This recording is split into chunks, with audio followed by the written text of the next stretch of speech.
Sean McCarroll. I'm a teacher over at North, and I live down in the park. Last year, I participated in a professional development session during our November PD Day. Offered by Beaumont, we were strongly encouraged to go. The topic was how to triage after the event of a school shooting. During that session, I learned and even practiced on a dummy how to pack a bullet wound and apply a tourniquet to prevent blood loss in our students. I also, to my horror, learned that if my students were to get shot in the chest, I should leave them for dead and assist those who had a better chance of survival. Now, I find it interesting the district sponsored that for us and trusts us, the teachers, who have no medical training in any capacity to be the first responders to our students' medical needs in the event of a school tragedy. Trust us to literally choose and decide who would live and die, while you don't even trust us with the educational decisions that are in the best interest of our students, the thing that we've been hired to do. The teachers in this district are experts in education.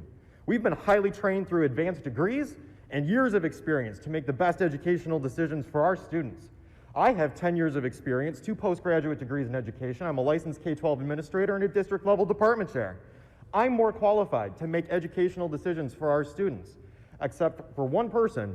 Everybody here has less experience or actual knowledge of what life is like in our classrooms. Like you've done to my colleagues, you've disregarded my experience, my professionalism, and my expertise and reality and substituted it with your fantasies. You're listening to them. They don't know what happens in our classrooms. They're not there, and neither are you. You sit up on this stage, which, by the way, I hope you enjoy the space you have here. This does not exist in our classrooms. And you tell us after your meetings that you so appreciate and respect us. Well, I cry bullshit. You don't respect us. If you respected us, you'd listen to us. You don't appreciate us. If you did, you wouldn't make our jobs literally impossible to do. If you cared, you would pretend that you're listening, at least.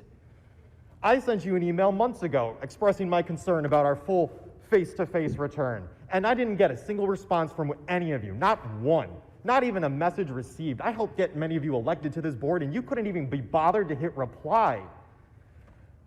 If you actually respected me and my colleagues, you'd prove it with your actions. Instead, you'll make your vote tonight, basically a foregone conclusion because you're trying to ram it through in a single meeting, and then you'll get to the end of the meeting where you say that you do respect us. Last time we were here, John told you that teachers were angry. You can probably tell that that was true. He said, though, that it wasn't about any decisions at the board level. It was the situation. We're not angry about the situation. We can't control COVID. We're angry at you. We are angry at you. And angry is a nice way of putting it. You've done more damage to our students, our district, and our profession in the last 12 months than we've seen in the last decade. Keep going down this path, and I'll be surprised if our #1 teachers even stick around. I know I'm not. I submitted my resignation to 389 last week, and I'm looking forward to doing something that's going to be valued and appreciated, not lied to and belittled.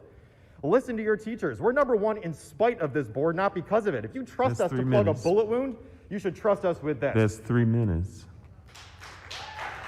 How many teachers need to leave before you start to listen?